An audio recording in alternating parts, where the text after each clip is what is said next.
বৈষম্য বিরোধী ছাত্র আন্দোলনে সরকার পদত্যাগের এক দফা দাবির মুখে প্রধানমন্ত্রীর পদ থেকে শেখ হাসিনা পদত্যাগ করার পরপরই রাজধানী সহ সারা দেশে ছাত্র জনতা রাস্তায় নেমে উল্লাস প্রকাশ করছেন। সোমবার বিকেলে রাজধানীর মিরপুর, মোহাম্মদপুর, ধানমন্ডি, উত্তরা, গাবতলীর প্রধান সড়কগুলোতে জড়ো হন লাখো মানুষ। এ সময় তাদের বিজয় উল্লাস করতে দেখা গেছে।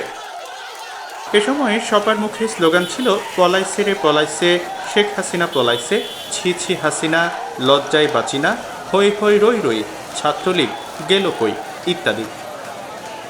শ্যামলী থেকে ধানমন্ডি ২৭-এ লাখো লোকের সমাগম দেখা গেছে। মোটরসাইকেল হর্ন বাজিয়ে উল্লাস করতে দেখা গেছে ছাত্র জনতাকে। এদিন সড়কে সব শ্রেণী পেশার মানুষের উপস্থিতি চোখে পড়েছে। তাদের অনেকের হাতে ও মাথায় শোভা পাচ্ছিল বাংলাদেশের লাল সবুজের পতাকা।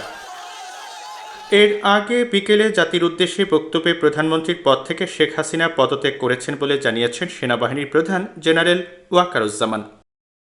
এ সময় সেনাপ্রধান বলেন, এখন রাজনৈতিক ক্রান্তিকাল চলছে, একটি অন্তর্বর্তী সরকার গঠন করা হবে, সব হত্যার বিচার হবে।